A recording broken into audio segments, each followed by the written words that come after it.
नमस्कार। क्या हो अगर किसी को ये पता चले कि आज़ादी से भी पहले हमारे ही साहित्य में एक ऐसी किताब लिखी जा चुकी थी जो महिलाओं को जकड़ने वाली उन अदृश्य जंजीरों की बात कर रही थी जिनके बारे में आज भी लोग खुलकर बात करने से कतराते हैं। आज हम महादेवी वर्मा के क्रांतिकाली निबंध संग्रह श्रृंखला की कड़ियों के जरिए इन्हीं जंजीरों के राज खोलने वाले हैं। जरा इन शब्दों को महसूस कीजिए। ये सिर्फ शब्द नहीं है, ये महादेवी वर्मा की क्रांति का शंखनाद है।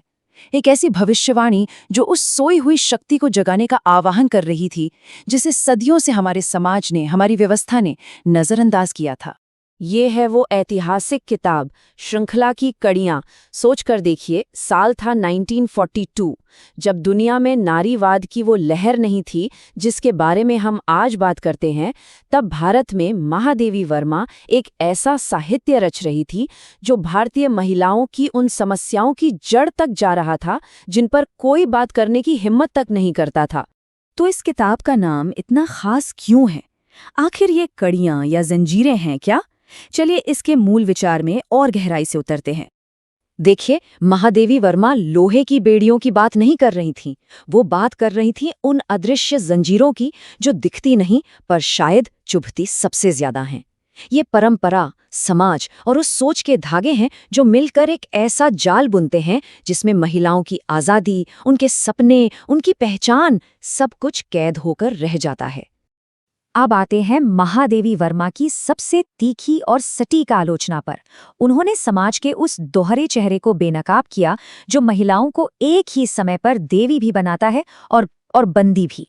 वर्मा जी के ये शब्द इस विरोधाभास को कितनी सफाई से सामने रखते हैं, सोचिए जरा। एक तरफ तो समाज स्त्री को देवी बनाकर पूजता है और दूसरी ही तरफ उसे उसी के घर के एक अंधेरे कोने में कैदी बनाकर रख देता है। तो ये विरोधाभास कुछ ऐसा है, आदर्श में उसे देवी मानकर पूजा जाता है पर हकीकत में उसे एक इंसान के तौर पर भी नहीं देखा जाता। उसे सम्मान के सिंहासन पर तो बैठाया जाता है लेकिन उसके हाथ पैर बांधकर, ताकि वो अपनी जिंदगी का कोई भी फैसला खुद न ले सके। चलिए अब एक और बहुत ही महत्वपूर्ण विषय पर चलते हैं। महादेवी वर्मा ने युद्ध को सिर्फ एक राजनीतिक या सैन्य संघर्ष की तरह नहीं देखा। उन्होंने इसे नारीत्व के जो मूल सिद्धांत होते हैं उनके खिलाफ एक दार्शनिक हमले के तौर पर देखा। यहाँ महादेवी जी एक बहुत गहरा सवाल उठाती हैं।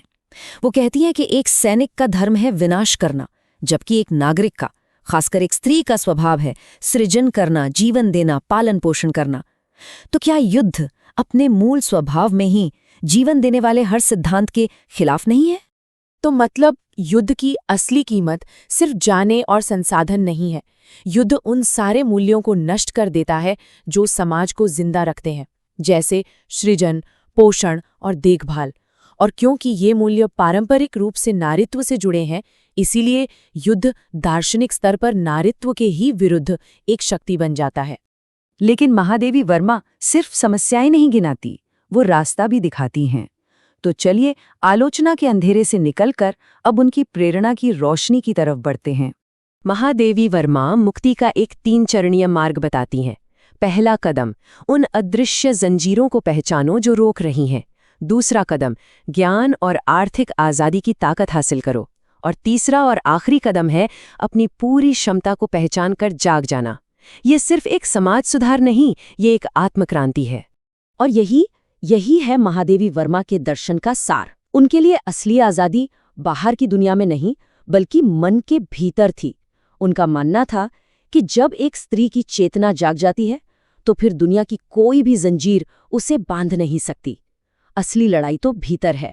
तो आज का ये विश्लेषण हम इसी एक सवाल पर छोड़कर जा रहे हैं। एक ऐसा सवाल जो महादेवी वर्मा ने दशकों पहले पूछा था, पर जो आज भी हमारे समाज से जवाब मांग रहा है।